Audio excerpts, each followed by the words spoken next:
Students, आज हम class 9th के जो सिविक्स का चैप्टर चल रहा था उसके अगले लेक्चर पर बात कर रहे हैं और हमारा उसमें आते हैं जो आपके हैं वो है न्यायपालिका, जज आपका जुडिशरी। देखिए, पहली चीज़ आती है न्यायपालिका। क्या न्यायपालिका आपने देखा होगा कि आपका कानून की व्याख्या करने, किसी को आप देखते हैं कोई अगर ऐसा अपराध करता है तो उसको दंड देने का कार्य है आपकी न्यायपालिका करती है। तो उसकी जो एक संस्थागत व्यवस्था है उसी को क्या कहते हैं आपको न्यायपालिका। तो एक आप परिभाषा के रूप में लिखें कि आपकी न्यायपालिका क्या है। तो न्यायपालिका क्या है कि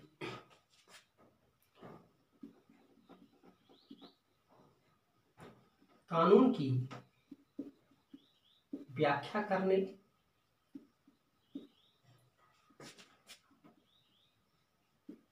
किसी कानून का उल्लंघन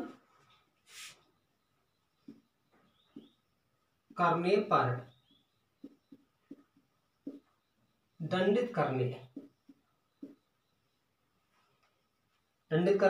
तथा इसकी एक या व्यवस्था करने या इसका आपका जो व्यवस्था है वो क्या है आपकी न्यायपालिका कहलाती है। करने की संस्थागत व्यवस्था को न्यायपालिका कहते हैं।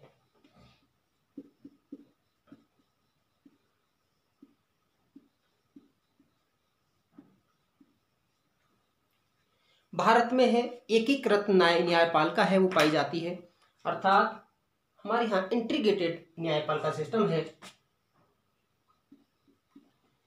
इंटीग्रेटेड जुडिशरी है।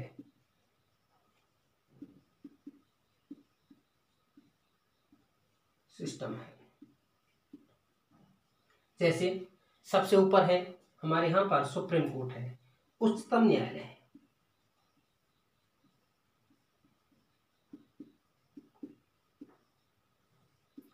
उसके बाद में हाई कोर्ट, जो कि अलग अलग राज्यों में अलग अलग है।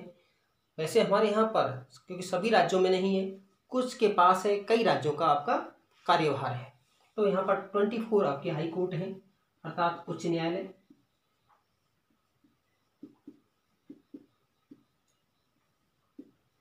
उसके बाद डिस्ट्रिक्ट कोर्ट, जिला न्यायालय।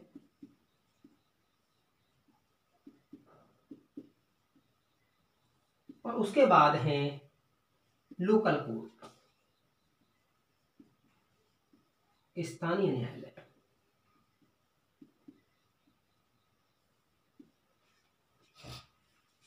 पहले आपका केस मान लीजिए लोकल जो कोर्ट में गया, उसके बाद में है उसकी अपील है आपका डिस्ट्रिक्ट कोर्ट में, उसकी अपील हाई कोर्ट में, उसकी अपील सुप्रीम कोर्ट।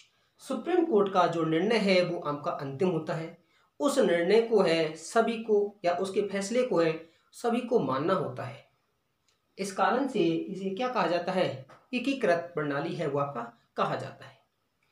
दूसरी चीज है सुप्रीम कोर्ट है क्या क्या करता है, तो ये विभिन्न प्रकार के जो विवाद है उनकी सुनवाई करते हैं। और उसमें कोई क्या क्या विवाद है,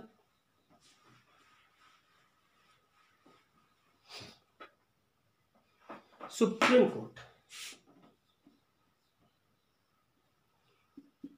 कार्य किन किन विवादों की बात करता है, जैसे कि देश के नागरिकों के बीच कोई विवाद है, देश के नागरिकों के मध्य विवाद,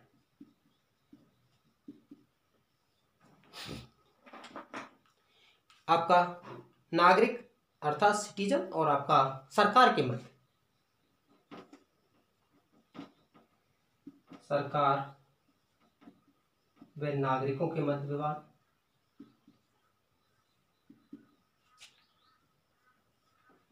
दो या अधिक राज्यों में, दो राज्यों के मध्य विवाद, किसी तरह का हो सकता है आपका सीमा संबंधी है, आपका कोई और जुडिक्शन से रिलेटेड है, वो विवाद है, उसकी सुनवाई है, वो कौन करते हैं? Supreme court. केंद्र व राज्य विवाद, कोई अधिकार को लेकर के है, जैसे कि एसआर मुंबई केस था, उसमें आपका है, उसका निर्णय है किसका अंतिम होता है? सुप्रीम कोर्ट का। राष्ट्रपति और उपराष्ट्रपति के चुनाव संबंधी कोई विवाद है, राष्ट्रपति उपराष्ट्रपति के निर्वाचन संबंधी विवाद,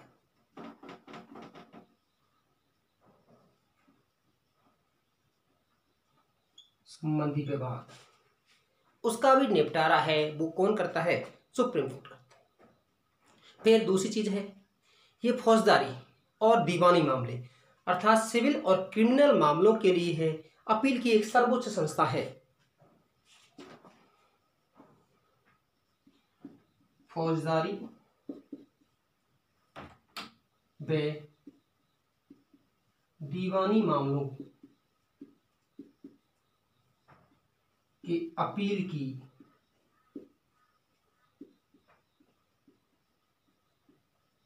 सर्वोच्च संस्था है।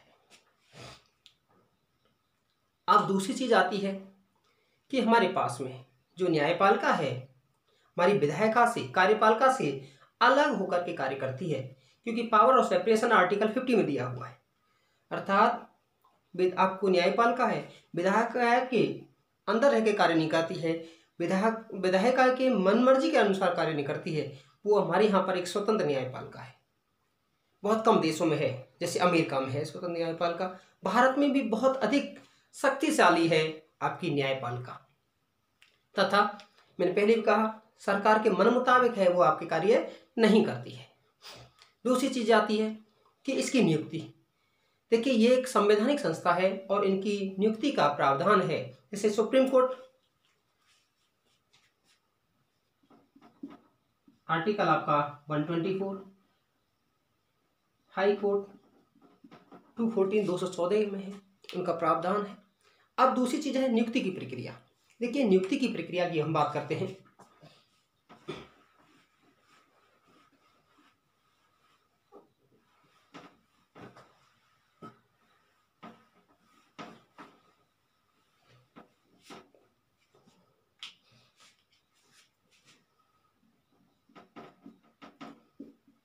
नियुक्ति हाई कोर्ट, सुप्रीम कोर्ट, अर्थात सुप्रीम कोर्ट और हाई कोर्ट के जजों की नियुक्ति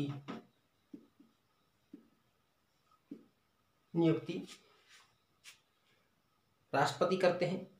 सुप्रीम कोर्ट के मुख्य न्यायाधीश से परामर्श और प्रधानमंत्री अर्थात मंत्री परिषद के परामर्श पर है।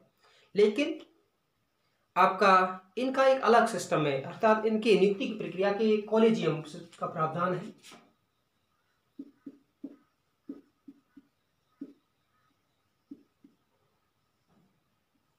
उस कॉलेजियम के आधार पर है इनकी नियुक्ति है, ट्रांसफर है वो आपके किए जाते हैं, जो इनकी अपनी अलग प्रक्रिया है।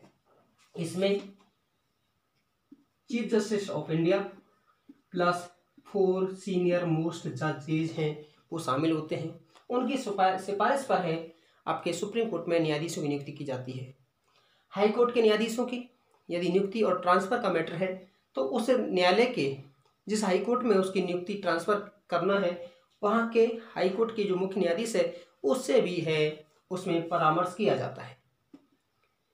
और कॉलेजियम है इसकी जो सिफारिश है राष्ट्रपति के पास आती है। राष्ट्रपति है एक बार उसे पुनर्निर्वाचन के लिए आपका पुनर्विचार के लिए भेज सकते हैं, लेकिन बाद में यदि वो भेजा जाता है दोबारा से उसको नियुक्ति प्रक्रिया को भेजा जाता है तो उसमें अपनी सहमति देनी होती है। दूसरी चीज है इनको जो नियुक्ति की प्रक्रिया है, नियुक्ति की प्रक्रिया में कहा इसमें विधायिका का कोई रोल अधिक नहीं होता है, ना ही कार्यपालिका का रोल है आपका अधिक होता है। उसके बाद है हम बात करते हैं सुप्रीम कोर्ट के मुख्य न्यायाधीश की सीजेआई। लेकिन सीजेआई है, वैसे कई बार है वरिष्ठता का उल्लंघन हुआ है, लेकिन मुख्य न्यायाधीश है हमेशा सुप्रीम कोर्ट के जो सबसे वरिष्ठतम न्यायाधीश होते हैं, वरिष्ठतम न्यायाधीश को नियुक्त किया जाता है। दूसरी चीज है इनको हटाने की प्रक्रिया।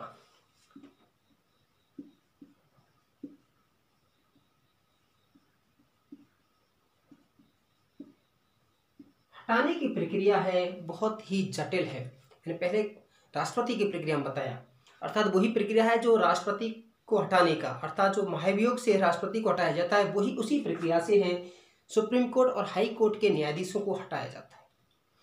अर्थात बेहद ही जटिल प्रक्रिया है जो कि आपका असंभव सी है। अभी तक है कईयों के बारे में है प्रोसेस शुरू किया गया, जैसे कि मुख्य न्यायाधीश के बारे में पहली बार है आपका किया गया दीपक मिश्रा 2018 में। हाईकोर्ट के कई न्यायाधीशों के बारे में किया गया, लेकिन अभी तक है उसे महाभियोग है पूरी तरह से संभव नहीं हो पाया। तो मैंने कहा कि इनको हटाने की प्रक्रिया है बहुत जटिल है, जिसमें प्रत्येक सदन से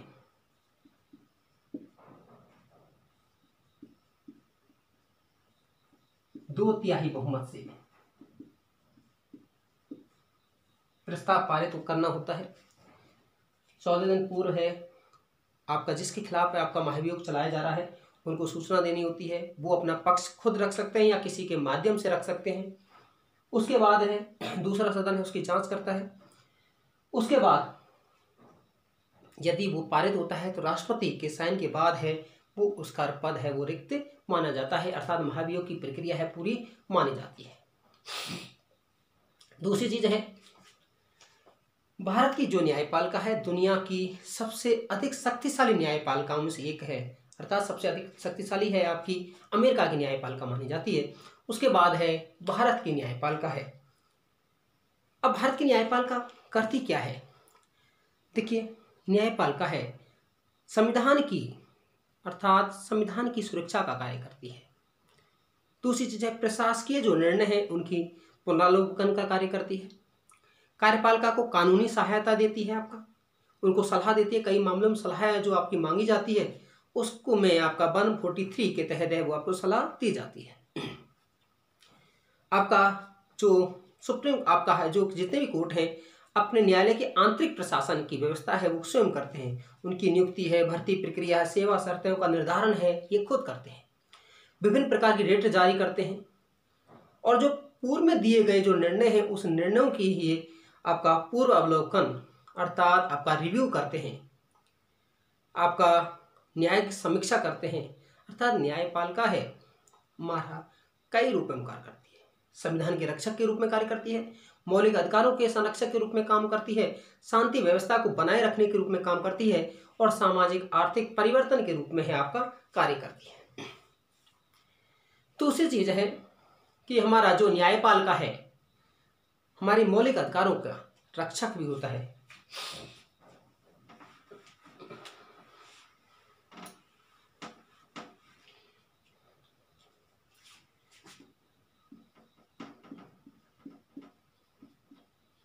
मौलिक अधिकारों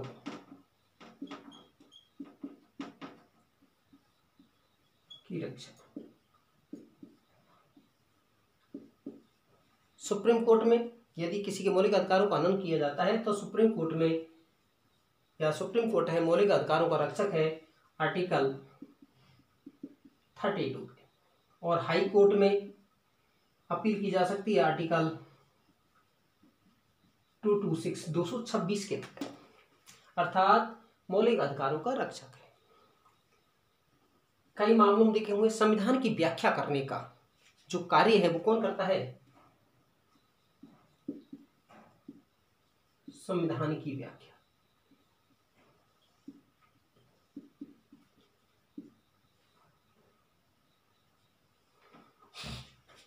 कई मामलों में है संविधान की व्याख्या है वो करता है कौन करते हैं? आपके सुप्रीम कोर्ट करता है। हाई कोर्ट करता है, अर्थात न्यायपालिका करती है। दूसरी है मूल ढांचे की संकल्पना।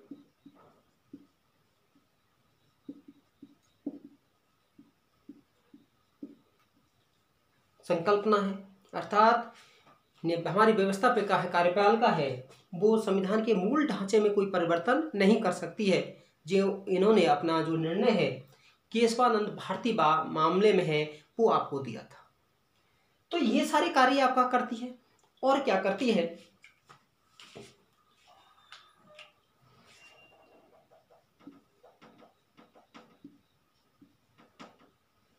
न्यायिक समीक्षा,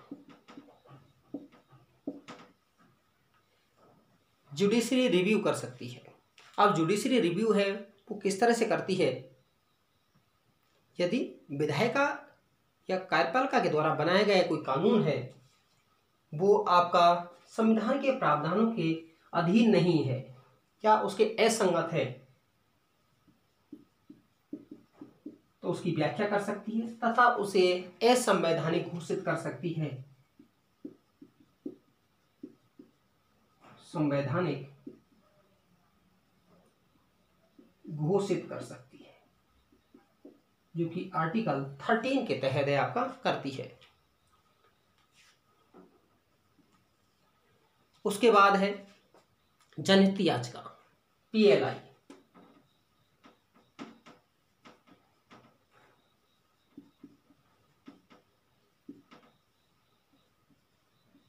पब्लिक लिटिगेशन इंटरेस्ट। यदि आपका कोई मामला है, जब न्यायालय किसी जनहित के मामले में है, किसी या जनहित के मामले के किसी प्रश्न पर खुद आगे जाके सुनवाई करते हैं, वो आपका किसी सूचना, कोई किसी लिखित सूचना के आधार पर है या किसी के द्वारा है आपकी रिट दायर की जाती है, तो उसकी आपकी सुनवाई करते हैं तथा उसमें है उसको सरकार को निर्देश है आपके दे सकते हैं। फिर है न्यायिक सक्रियता आपका जुडिशियल एक्टिविटीज में आपका। देखिए न्यायिक सक्रियता से तात्पर्य है कि न्यायपालिका की सक्रियता को ही न्यायिक सक्रियतावाद कहा जाता है। जब सुप्रीम कोर्ट किसी ऐसे सार्वजनिक मामले की सुनवाई है स्वयं आगे बढ़ के करते हैं जिसका आधार है समाचार पत्र हो, कोई लेख हो, कोई पोस्ट कार्ड या आपका किसी तरह की सूचना हो, यदि उसकी सुनवाई करता है और ऐसे मामले का निपटारा जनहित या सामाजिक कल्याण से जुड़े हुए हों, उसे हम न्यायिक सक्रियतावाद है आपका कहते हैं। दूसरी चीज है, ऐसे बहुत सारे मामले हैं, जैसे कई जगह जेलों के मामले हैं, वहां पर है न्यायिक सक्रियतावाद है आपका सुप्रीम कोर्ट के द्वारा है किया जाता है। दूसरी चीज है सरकार को सलाह देती है, या हम उसको दें सलाह।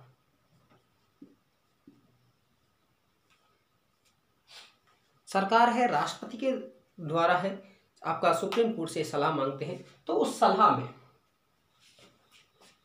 सुप्रीम कोर्ट है आर्टिकल 143 के तहत है सलाह है वो देते हैं किसी संवैधानिक मामले पर हो।